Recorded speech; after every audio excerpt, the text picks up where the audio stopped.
So I'm doing just fine. I'm doing just fine. Doing just great. We love Joshua Waji. Now, number 3. Have a dream, have a vision in front of you. Oh, there was this book I was reading by Miles Monroe, Dr. Miles Monroe of blessed memory. The title of the book is Principle and Power of Vision. And in the book, I learned about so many people, so many of the greatest people, the greatest scientists, the greatest people in the world, leaders, how they started from being small, they started from having nothing, and they rose to the top. Why? Because they understood something called vision. There's something that don't marry a man that has a television but doesn't have vision. Marry someone who has vision. Vision is like having a check of millions and billions. You've not cashed it out yet, right? But you have an assurance that, man, if I carry this check, go bank or more, they go use and cash out plenty money. That's almost how vision is. Every leader or great person was once a dreamer. You have to see it before you see it. If you understand what I'm saying, you have to see it with the eyes of your mind first. Whatever great thing you want to chase or achieve in life, you have to see it with the eyes of your mind first before you see it actualize with your physical eyes. For example, when some people make it, some people will be like, this guy just come from nowhere, he just came out of the blues and he just became great. His song is blowing, his book is the best-selling book, and oh god, this guy just came from nowhere. But you don't know one thing, he didn't come from nowhere. Nobody came from nowhere. His mind has been there. In fact, let me tell you something, his mind has gone there ahead of him. His body just came and joined him. So that is how it is. But you will not know, because you won't know the period when he's speaking some things into existence. He's going to tell himself, oh, I want to become great, I'm going to become this great musician I want to be, I'm going to have this, I'm going to have that. You don't know the time he's creating a vision board where he's writing some things. For example, here's something I'm writing on the wall. All these things are vision boards for my life, of where I want to go in life. But you wouldn't know. But after he becomes president, after he becomes that great person, you will think it was luck, or it was coincidence, or it just happened, it was lucky. No one is lucky. Every achievement is an intentional process. A dream is not what you see while you are sleeping. A dream is what doesn't keep you sleeping. Do you get it? For example, there are so many nights I'm up in the night, I'm always writing my fiction stories and all of that, and my mates are sleeping. Actually, I had the choice to sleep, I had the right to do any other thing, but I know there's something in me, there's a drive in me that I need to achieve something, I need to lay down a legacy. And each time after I finish writing, I remember me always kneeling down and confessing, declaring upon the book I'm writing, that this book, you're going to become an international best-selling novel. You're going to become a great book that the whole world will read and will impact a lot of people. There are so many nights I'm working, I'm thinking about my next YouTube channel, strategizing, working. In fact, the dream, when you go to some schools, you will see some students, they are reading in the night, they are studying hard. Why? Because they have a dream. Do you know the dream? To do well excellently, maybe to perform excellently well in an exam, I don't know, but it's a dream that is keeping them alive. They have the choice to also go and sleep like their mates are doing, but because they need to sacrifice, a dream will always lead you to a sacrifice. Let me give you guys another example. I'm a chemical engineering student, right? But it didn't come easy. I remember I had this dream since I was in SS1. I was always confessing that, oh god, I want to be a chemical engineer, I want this chemical engineering. Do you now know what? Always while we were at school, maybe I miss my friend, I'm always telling my friends, hey, I want to be a chemical engineer. In the chapel, when they ask us, oh, what do you want to be? I'm the first to collect the mic. Bam! I will stand up boldly, I will confess it in front of everybody. I want to be a chemical engineer. So Then when I was about to get admission into the university, I wrote the jam. I did well, post UTME, did well to some extent, but it didn't meet up with chemical engineering cutoff. You get, is the dream about to truncate? No, because God's hand was upon it. And still that same one shot, one sitting attempt, I was able to, enter through another course that is in engineering faculty into the university. So within that first year, God now did a miracle. I was able to do change of course because I was still in the engineering faculty. My cutoff, the mark I had met the cutoff mark of a lesser engineering course. I wouldn't mention it. Then I was able to enter through that course, and God now did this. Change of course was so hard, was so hard at my school at that period. But then God did it, and He worked it out for me, and I was able to get into chemical engineering. This is a testimony, and I don't really take it for granted. You can see that I had the dream, even though circumstances want to work out. But then, have the dream, have a dream, man. You move towards what you place in front of you. It's what you put ahead of you that you walk towards. If you put nothing in front of you, you will live up to nothing. But if you put something big, and let me tell you something about having a dream. Have a dream that is bigger than you. Have a dream that is bigger than what you can achieve on your own, what you can achieve on your own power, what you can achieve by your own strength or connections or skills or talents or possessions. Have something bigger that you need God to help you to fix, that you need God to help you to actualize. And those are the dreams. If I tell you my dreams, you will be like, is this boy crazy? I have crazy dreams, but I have faith too. Crazy dream requires crazy faith. I have faith too that every single of my desires or my ambition are going to come to pass. And now take note that you need to live a life worthy of your calling. What do I mean by that? You need to know that for you as a dreamer boy, as a dreamer person, you can't live your life anyhow. You need to work according to the principles of, I'm talking too much. This is how it works. Vision, process, and manifestation. Now take note, process takes time. For when you want to be successful and you have the plan first, for example, an architect makes the plan of a building. It takes time for the building, the construction of the structure, and now actually at the end there's finishing and all of that. But take note, it takes time. Vision takes time. It takes effort. It takes pain. It takes commitment. It takes failures. Now that's one thing they wouldn't tell you.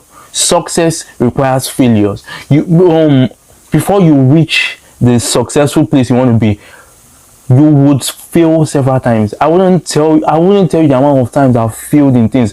I'm not a failure. That you fail doesn't make you a failure. And I'm a success. I'm a big success. Yeah. But then you would fail. Failure is what will teach you. I don't know what your future is, but if you're willing to take the harder way, the more complicated one, the one with more failures at first than successes, the one that has ultimately proven to have more meaning, more victory, more glory, then you will not regret it. Show me someone who hasn't failed, and I will show you someone who would not grow. I will show you someone who would not learn, who would not become better, who would not become stronger. Failure will help us to recognize things, to learn, to see our mistakes and amend. There is frustration on the journey to success. I'm not going to hide it for you. I'm not going to sweet talk it to you that, oh, you have a dream, smooth, success. No, there's tears on the way to success.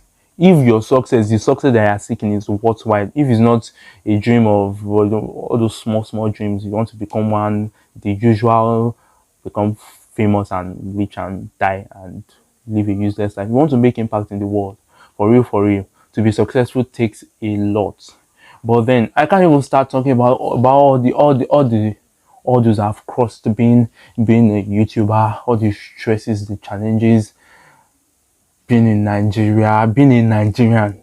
Ah, God, being everything. But then I know something that it's gonna be bright at the end of the tunnel. That everything is gonna get well at the end of it all.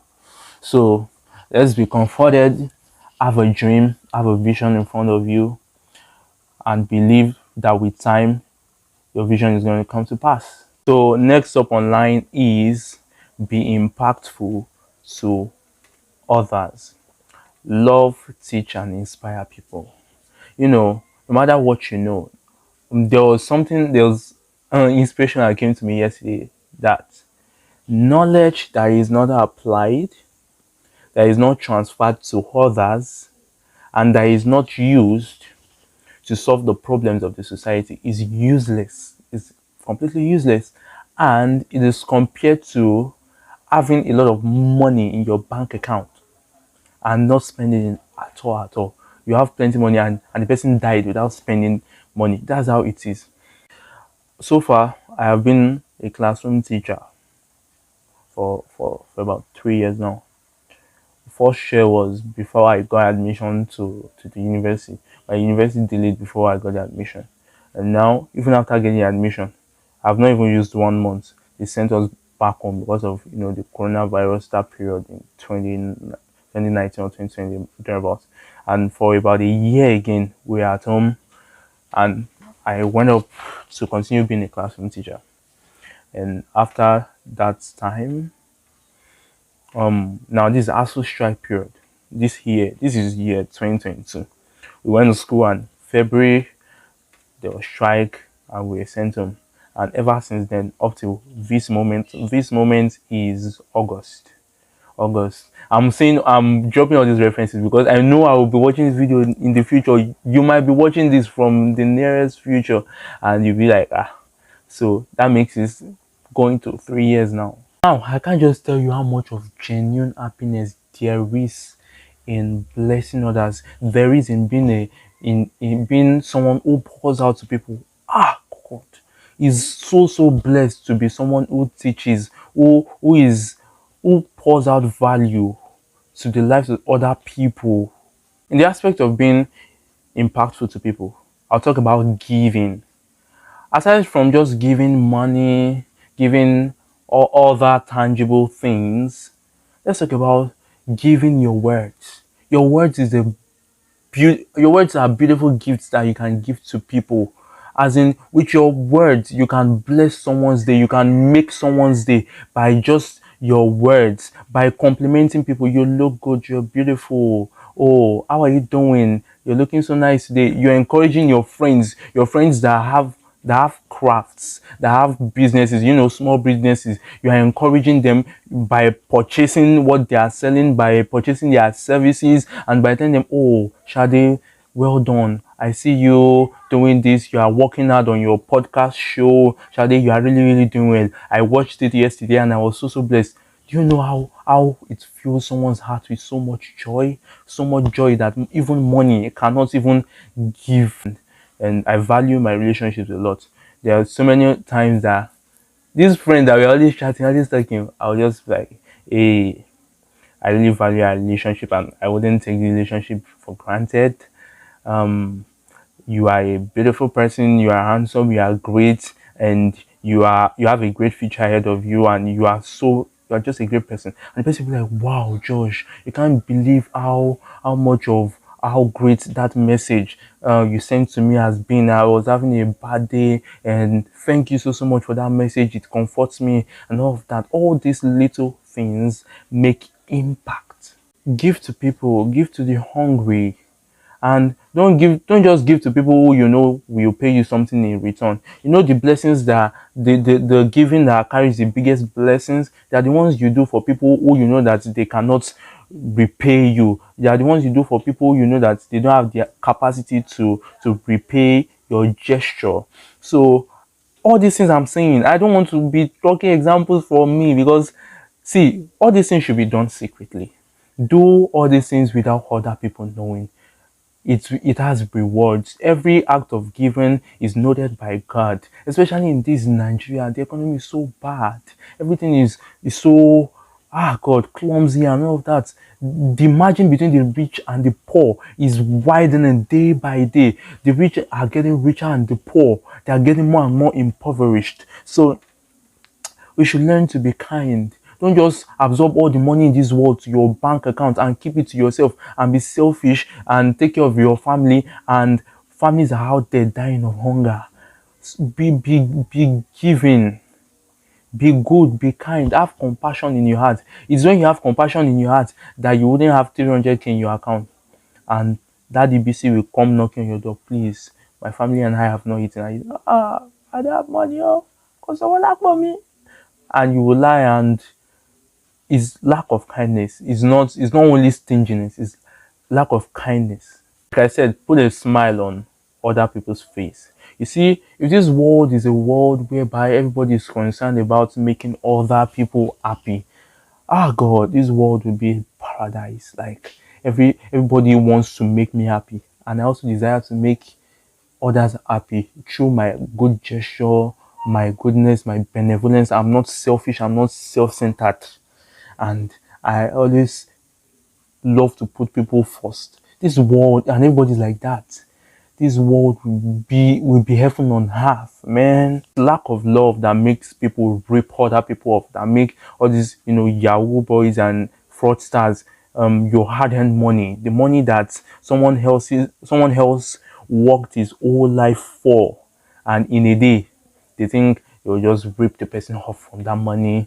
and steal the person's money through cunning means, and you'll go and use another person's money to be drinking Azul in the club and be buying wine and be carrying women and just mess around with someone else's effort.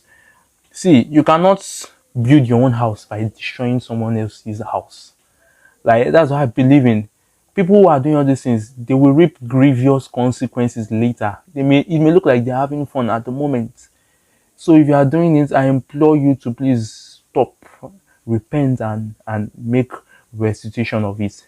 And please stop. It's bad. It's evil.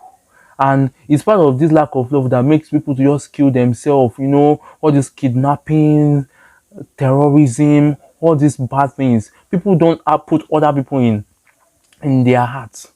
How will you become a better version of yourself if you are a bad person? You cannot become better. The only person will become worse and worse and worse. Perilous men become worse and worse and worse day by day. And finally, in the aspect of being impactful to others, is start that new thing. Begin that YouTube channel, write that book, open that cooking show that you love doing, begin that comedy career that you love, comedy, you love making people laugh and all of that. Start that thing that you want to do to be a blessing to others. If you want to start that trade in your community, start that NGO. Yes, that NGO that has been on your mind that you want to begin that foundation. Start it, do it, make an impact in your society with what you have in your mind, with your knowledge. Be that teacher, talk, all these things. Imagine if I heard all these things that I know to myself. It wouldn't be cool if all this knowledge that God, then glory to God, if I keep it to myself and not dish it out and not try to inform someone who doesn't know. That would be so selfish. I mean, start that new thing. The world needs your best self. See you in part 2 video. Take care.